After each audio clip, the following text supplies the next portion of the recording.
They didn't just laugh at my idea. They laughed at me. Not in a loud, cruel way. It was quieter than that, more polite.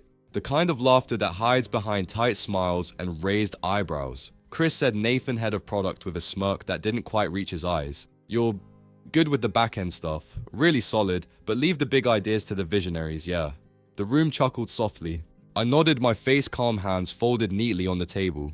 But inside I felt something shift. Not anger, not even humiliation. Just clarity. They didn't see me, not really. In this company, you were either loud or invisible. And I was invisible. While they brainstormed over flat whites in the open plan cafe, I sat quietly at my desk, headphones on, fixing their broken code. When the servers went down, it was me who brought them back up. When their bloated app updates crashed user devices, it was me who traced the bug at 2 AM while they slept soundly. But they didn't know that, or maybe they didn't care. To them, I wasn't part of the visionary team. I was just Chris, the backend guy, the quiet one. The app idea came to me late one night, long after the office lights had gone out. It wasn't complicated. A simple lightweight platform to connect freelancers with micro clients, designed for speed, trust, and fairness.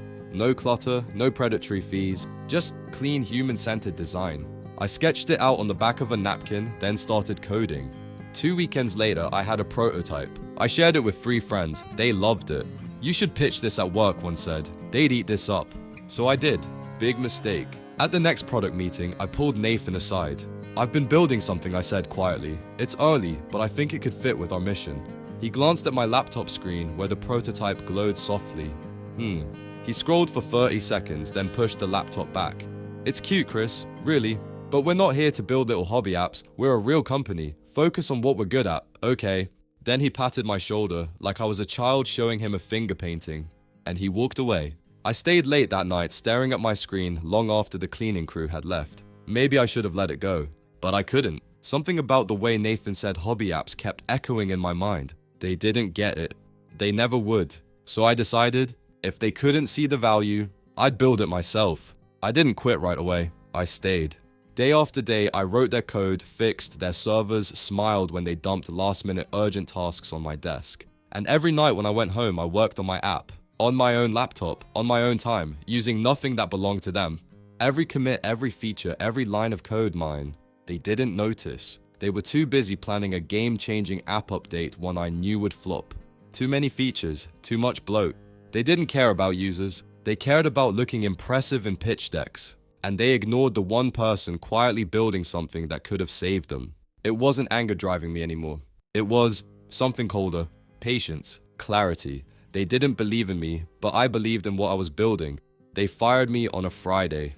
Chris HR said, her tone soft but practiced. You've been an asset to the company, but as you know, we're pivoting. Leadership feels your role no longer aligns with our new vision. I nodded. No questions, no protest. I signed the severance papers, shook her hand, and walked out with a cardboard box that felt heavier than it should have. The air outside felt different, lighter, not because I was free, but because I'd been preparing for this moment all along. For months I'd stayed.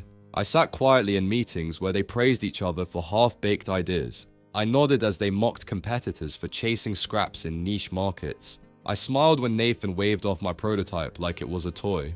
But every night after I left the office, I worked. Not out of spite, not to prove them wrong, but because I believed in what I was building. FreelanceHub wasn't just an app anymore.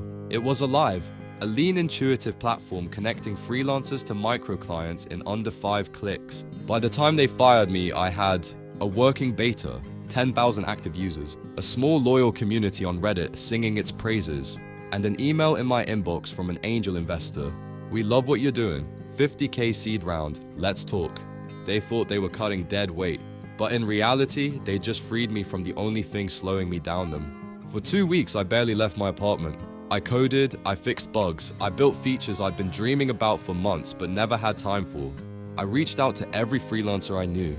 Try it, no fees for early adopters. By the end of month 1, 25,000 users. By month 2, 50p. And the seed round closed. Meanwhile, my old company was unraveling. The game-changing app update had crashed on launch day.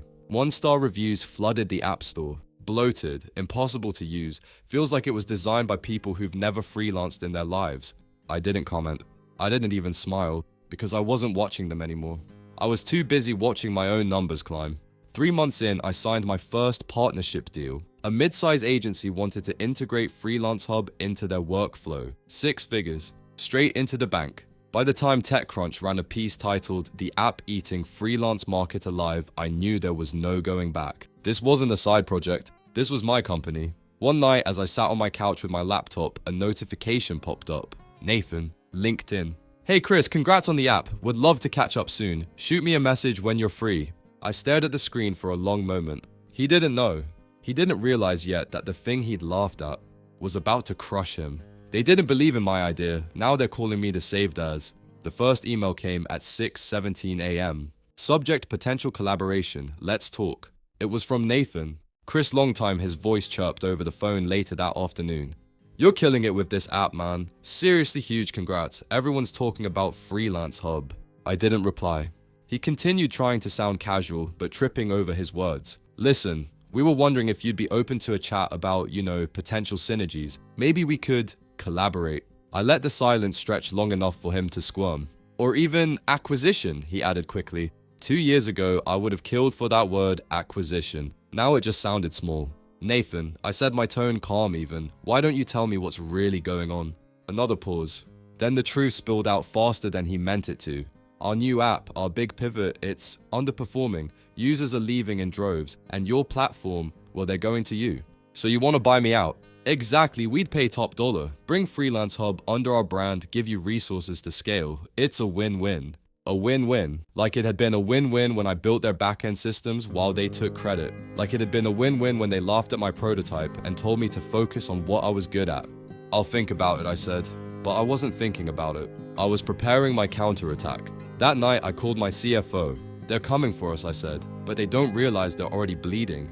FreelanceHub's user base had exploded to $500,000 in 6 months. Meanwhile, Nathan's company was hemorrhaging cash, desperately trying to copy features they didn't understand. The app was buggy, their servers unstable, their trust with freelancers shattered. 3 days later, I made my move. We rolled out FreelanceHub Pro targeting agencies and mid-sized businesses. It was lean, elegant, affordable. By week's end, 5 of Nathan's corporate clients had signed with us. Nathan called again. This time the fake cheer was gone. "Chris, look, we need to talk. Your growth, it's killing us. We're on the brink here." "You should have thought about that before," I said evenly. "Don't do this. We're willing to pay. Just name your price."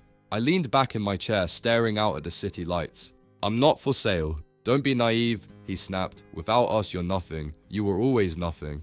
His words hung in the air for a moment. Then I spoke softly. "You used to say that in meetings. When I pitched FreelanceHub." Nathan was silent. The next week, I signed an exclusive partnership deal with a Fortune 500 company. It hit the tech blogs within hours. FreelanceHub partners with Titan Corp in 20mm agreement. Shares of Nathan's company tanked overnight. By Friday, they were trending on Twitter. Ja rip Taskenest. Employees leaked internal memos. "We're not going to survive this quarter. FreelanceHub has eaten our market alive." Nathan sent one last email. Subject: please. "Body Chris, let's meet. Whatever it takes, we'll make it happen. Just give us a chance." I stared at the screen for a long time. Then I closed my laptop. No reply. They mocked my idea. Now they're begging for mercy. The boardroom was silent. Nathan sat at the far end of the table, his suit's slightly wrinkled hands clasped so tightly the knuckles turned white. This wasn't the Nathan I remembered, the one who smirked at my ideas, who spoke over me in meetings, who dismissed me as just a back-end guy. This Nathan looked small, broken. "Chris," he said finally, his voice hoarse, "we're willing to give you controlling interest, 60%, hell 70, just keep us afloat." I didn't answer. Instead, I slid a single sheet of paper across the table. The sound of it scratching against the wood seemed deafening in the stillness. Nathan picked it up with trembling hands. His eyes darted across the page. You want to buy us outright?" "Yes, but if you do this," his voice cracked, "we lose everything." I met his gaze, calm and steady. "You already lost it. 2 years ago, I walked out of this company with nothing but a cardboard box and a severance check. They thought they were done with me. Subscribe, leave a comment, and follow me to hear more incredible stories coming your way.